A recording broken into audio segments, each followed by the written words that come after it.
Une scène habituelle devant les boulangeries égyptiennes depuis quelques semaines.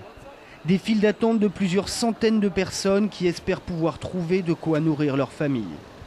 Dans un contexte d'augmentation du cours du blé mondial, les Égyptiens doivent également faire face à une pénurie de production.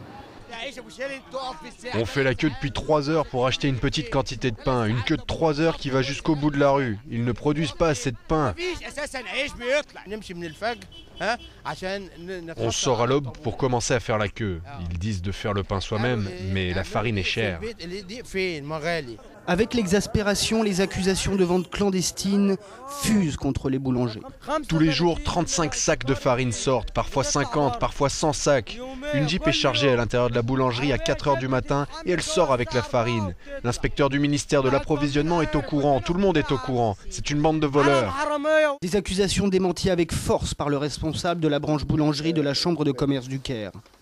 Pour lui, le problème réside ailleurs. Il y a entre 3 et 4 millions de personnes qui rentrent au Caire chaque jour. Tous ceux qui viennent de la campagne ou des autres gouvernorats rentrent tous chez eux avec du pain. Il y a maintenant des spéculateurs qui nous achètent du pain pour le revendre plus cher. On ne peut pas les contrôler, on ne peut rien faire. Pour ceux qui veulent éviter de faire la queue, les marchands ambulants sont la seule solution. Mais le pain y est vendu jusqu'à 10 fois plus cher que dans les boulangeries subventionnées. Et quelqu'un qui gagne 10 livres par jour, comment peut-il acheter du pain et des légumes pour lui et ses enfants? Pour l'opposition égyptienne, c'est le signe de l'échec du gouvernement. Et la situation pourrait avoir des conséquences imprévisibles.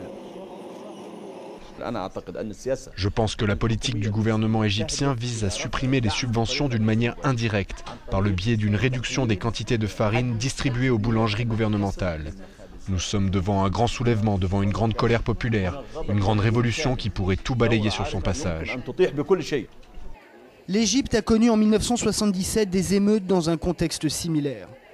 Les observateurs sont nombreux à penser que le pays pourrait renouer avec l'agitation si la situation perdurait.